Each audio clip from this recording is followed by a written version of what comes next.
おかえりなさい。聽到嘟姐喺口水多過浪花推薦有本事換你來做啊！雖然嗰陣淨係出咗2集，嘟姐都講到好肉緊。男主角係一個超級傳統大男人主義嘅人嚟，所以咩場合都好乞人憎，同事唔中意佢啦，連女朋友都要離開佢。喺節目尾聲，嘟姐講到唔想男女主角復合，睇完之後我都唔希望佢哋復合，各自生活仲好。Hello， 大家好，歡迎嚟到賴喺梳化。今次我要講嘅係有本事換你來做啊！無理。劇情一開始，Ayumi 拒絕咗聖男嘅求婚，放低咗句你唔會明，講咗你都唔會理解，就即刻返屋企執行李搬走。完美主義嘅聖男大受打擊，佢唔明白完美策劃嘅求婚點解會失敗，但係對於仲煮緊男朋友中意食嘅竹前煮，突然被叫出嚟食飯嘅 Ayumi 嚟講，聖男完全冇理解過佢嘅心情，佢都唔想再受委屈。故事回帶翻佢哋拍拖嘅片段， Ayumi 每日收工都會趕住去買餸，之後要喺聖男翻屋企之前煮好晒飯，而大男人主義嘅聖男就覺得理所當然，仲要對佢啲飯餸指指點點。完璧。完璧っす。完璧。完璧。完璧だね。完璧。成日將完美掛喺口唇邊嘅化石男聖男，仲要唔俾用高湯粉，仲笑呢啲叫做偷步粉。大男人嘅佢睇唔起自己整飯盒嘅男同事，同唔會煮飯嘅女同事，所以佢喺職場唔受歡迎。分手之後，佢去咗場聯誼活動，講女人一定要煮飯，一定要識整竹前煮。啲女仔覺得佢好鉗啦，佢唔知道問題出喺邊度。劇情後段有交代佢係受爸爸嘅影響。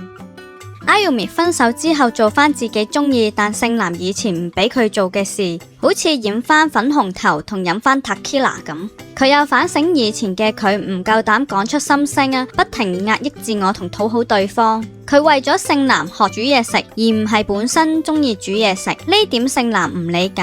而 Ayumi 都好快識咗第2個男朋友。喺第2段關係，佢多咗講自己嘅感受，但係有時都係唔小心壓抑咗自己。同 Ayumi 分手之後，聖男要自己煮嘢食。一開始覺得煮嘢食其實唔難，後尾發現原來切花都好有難度，亦都發現求婚嗰日 Ayumi 煮咗竹前煮。每一集聖男一點一滴咁學習廚藝，慢慢進步嘅同時，佢嘅思想同行為都開始慢慢改變。透過理解整料理嘅困難，同埋遇上同自己一樣嘅 Tsubaki， 聖男先至認知到過去對於 Ayumi 嘅批評係幾咁傷人，先至發現呢一個可能係 Ayumi 同自己分手嘅原因。慢慢聖男開始修正自己嘅行為，後期嘅聖男開始可以理解同體貼同事、家人，呢啲前後反差感令聖男呢一個角色又愛又恨。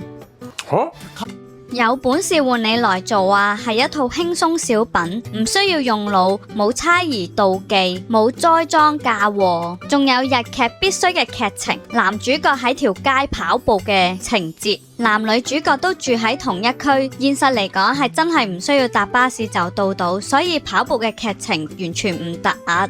男女主角嘅名都有巧妙之處喎。Ayumi 嘅 Ayu 係淡水魚，男主角嘅名完完全全係食物，海鱸係蝦。聖男嘅日文發音 Katsuo 同堅魚嘅發音係一樣嘅，堅魚係海水魚，揭示咗男女主角本身唔適合一齊。另外劇情都有啲小心思喎，例如聖男手機 lock screen 係堅魚，佢亦都堅持用堅魚去煲高湯。每一集都有料理環節，除咗竹前煮，仲有關東煮、雞肉天婦羅同小籠包等等。聖男花好多心機整嘢食，而我個人就最中意佢整小籠包嘅心思，每一樣食材都好講究，睇到好舒服。我都好中意聖男成日睇嘅狗血劇，嗰套劇反映住佢同 Ayumi 嘅愛情。2025年仲沉迷睇佢阿媽都嫌棄嘅狗血劇情，真係好搞笑。第7集男女主角返咗鄉下，聖男媽媽原來一直有用高湯粉呃佢爸爸嗰幕，佢媽媽個樣好似偷情咁，都好搞笑。故事有啲貼地，又有啲唔貼地。貼地嘅係每個上班族收工都係趕住去超市買餸煮飯，自己搬咗出嚟住，媽媽突然過嚟屋企，對屋企任何事都指指點點。雖然好多謝媽媽過嚟照顧，但係又頂唔順佢嘅氹氣，想叫佢返屋企又唔好意思。呢種矛盾嘅心態真係要搬咗出嚟先至理解到。同埋女仔分手之後一定最先改變嘅就係髮型，有啲女仔會參加依家好流行嘅戀愛綜藝。唔貼地嘅係佢哋遇到嘅每一個都係好人，就算係詐騙犯都係呃100萬yen，以而家嘅匯率都係5萬蚊港紙左右，又唔使女主角去借財仔，我覺得算係留守咗。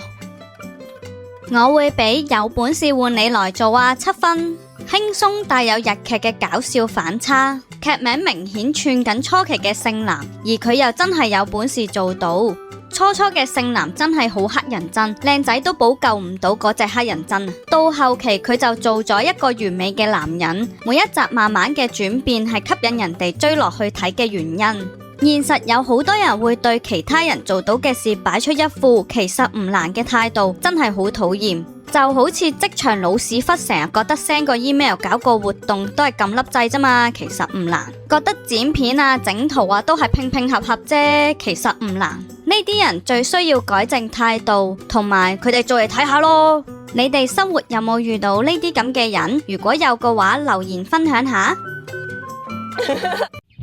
如果鍾意呢條片，記得 like、share、comment 同 subscribe 啦。